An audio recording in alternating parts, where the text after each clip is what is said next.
সমগ্র দেশের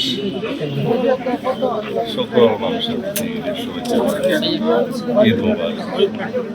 দেশের শান্তি, স্থিতিশীলতা, সমৃদ্ধি, উন্নয়ন অগ্রগতির জন্য আমরা দরবারে আজকের থেকে প্রার্থনা করি এবং আমরা সবাই ঐক্যবদ্ধভাবে এই জাতিকে এগিয়ে নিয়ে যাই। এটাই আমাদের আজকের দিন। গ্লোবাল সামিট অন ফ্রড, এটা জাতিসংঘের তত্ত্বাবধানে হয়েছিল। আমি আমার দেশকে প্রতিনিধিত্ব করতে গিয়েছিলাম।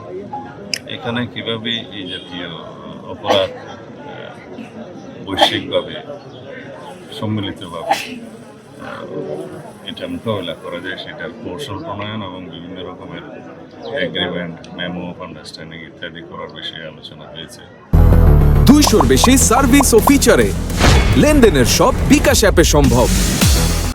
যাতে এই অপরাধটা যেহেতু কোনো একটা নির্দিষ্ট দেশের গণ্ডির ভিতরে থাকে না এবং বিভিন্ন ইন্টারন্যাশনাল নেটওয়ার্কের মাধ্যমে এগুলো পরিচালিত হয়, সুতরাং এগুলো সম্মিলিতভাবে বৈশ্বিক পর্যায়ে মোকাবিলা করা ছাড়া অন্য কোনোভাবে মোকাবিলা করা যাবে না।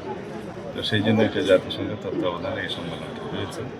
তো বৈশ্বিকভাবে সেটা ফ্রড, স্ক্যাম বা বিভিন্ন রকমের সেরকম অপরাধ যাতে মোকাবিলা করা যায় সেই জন্য কৌশল প্রণয়ন করা হয়েছে।